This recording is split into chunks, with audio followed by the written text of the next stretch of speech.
Right now we go to Washington with Game 5, 3-1. The Capitals lead the Flyers. What changed in Game 4, and what can the Flyers carry over? Joe McDonald, ESPN.com, is in Washington with tonight's Game 5. Joe, we saw the Flyers hold on 2-1. They made a goalie change. But what else impressed you about them that makes you feel like maybe they can get this back to Philadelphia if you feel that way? Well, Mike, I was actually kind of hoping to guess the Eagles' keyword of the day. Can I be called at 12 here? Which city are you going to? Seattle, Chicago? I'm going to be in enough cities over the next couple of weeks, so I'm good right now. It was a solid win for the Flyers in Game 4, and obviously they needed that, or they would be, picking their travel cities right now. There's one thing that changed for them was not necessarily the goalie change. Obviously, that helped. The Capitals really didn't pressure Neuwirth too much in the first two periods, but in the third, they came at him hard. They put 13 shots on him in the third period, and he made some timely saves. And the team and the Flyers fed off of that. You could see it because they did a really good job of clearing out bodies in front and getting rid of the rebounds. And you could tell after that game that, they were motivated, that they had confidence in that room. Like, okay, we got one game.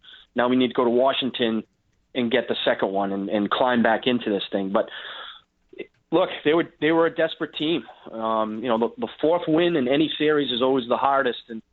And the Flyers came out and they were hungry and they threw everything at them. They emptied the tanks and they came away with a very important victory. And the problem now, not that it's a problem, but now they're facing the Capitals on home ice, and the Capitals have not lost consecutive games in regulation this season, and so they're a confident group. But I expect a lot of the same tonight from the Flyers as they came out in Game 4. Yeah, and, you mentioned that third period. That wasn't one of those things where Washington was kind of like, well, we know we go back home. They were charging hard. They were trying to, finish that thing out late in that third period. They were really all over Michael Neuwirth. Making that goalie change, is that something that could return this into a series? Do you think Neuwirth, I know it's hard to say, well, what would have happened had he never got hurt? Some people thought maybe he was the better guy all season long. I don't think there was any other place to use him, but can he make this a series again? I think, Mike, if he hadn't been hurt in March, I think he absolutely would have started the series. I think he was the guy that they would have went to right from the opening puck drop in Game 1. I'm actually kind of surprised that Hackstall didn't go to him in Game 3. They said it wasn't the goaltending, but sometimes a goalie change, and it's not like you're going to an okay backup. I mean, this guy had a really good season, a strong season, and he's playing against his former team. So I'm surprised he didn't go with him in Game 3. In Game 4, you could tell that the Flyers fed off of that because they wanted almost two things to say, look, it wasn't Steve Mason, it was us. And that's why they came out and they just shut down Washington defensively in those first two periods. And the other thing that you have to look at is that because Washington challenged him a lot in the third period, he was able to kind of get rid of that rust that he had from only playing once in a month. And you could tell that the Flyers were feeding off that. And that's a good thing because now they know, look, because the Capitals were unbelievable in that period, and I really can't believe they didn't score to tie that game. So the Flyers can feel good about themselves and say, okay, we had their best and we shut them down.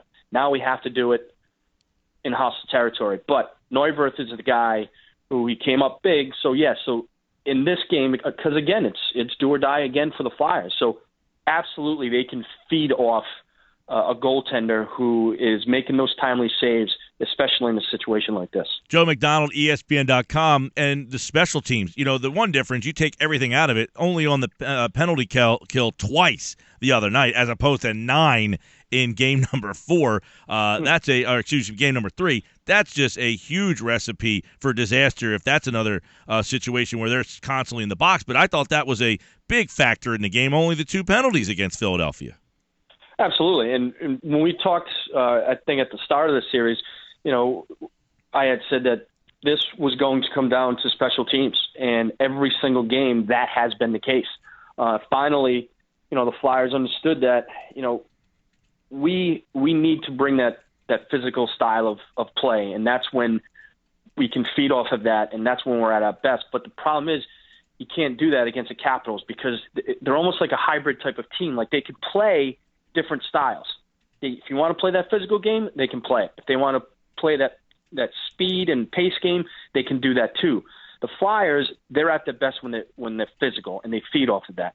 The problem is they were getting those undisciplined penalties, and that's what hurt them in the first 3 games. And you're right. They only were whistled for 2 penalties in Game 4.